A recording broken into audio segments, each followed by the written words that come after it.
जालना काँग्रेसमध्ये मोठी राजकीय घडामोड. काँग्रेस पक्षाची पुन्हा मोठी शिस्तभंग कारवाई.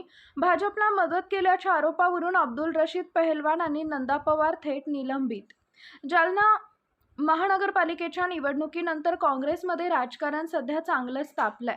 काँग्रेस पक्षानं यापूर्वी पक्षाशी गद्दारी करणाऱ्या 7 नगरसेवकांना निलंबित केल्यानंतर आज महिला जिल्हाध्यक्षा नंदाताई पवारसह अब्दुल रशीद पहलवान या आपल्या 2 सदस्यांवर कठोर कारवाई करत त्यांना पक्षातून निलंबित केल्यानं पक्षात खळबळ उडाली आहे. महिला जिल्हाध्यक्षा नंदा पवार आणि अब्दुल रशीद अब्दुल अजीज यांच्यावर भाजपाला उघडपणे सहकार्य केल्याचा आरोप आहे.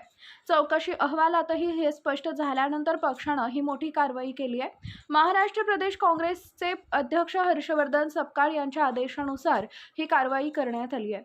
पक्षशिस्तीचा भंग केल्यामुळे संबंधित सदस्यांना पुढील आदेश येईपर्यंत निलंबित करण्यात आलंय. या निर्णयामुळे जालना शहरातील राजकारणात मोठी खळबळ उडाली आहे. आता प्रश्न असा आहे की या कारवाईनंतर जालन्यात समीकरणं बदलणार का? तुमचं मत काय आहे? काँग्रेसची ही कारवाई योग्य की अयोग्य? कमेंटमध्ये नक्की सांगा आणि अशाच अपडेट्ससाठी चॅनलला सबस्क्राईब करा.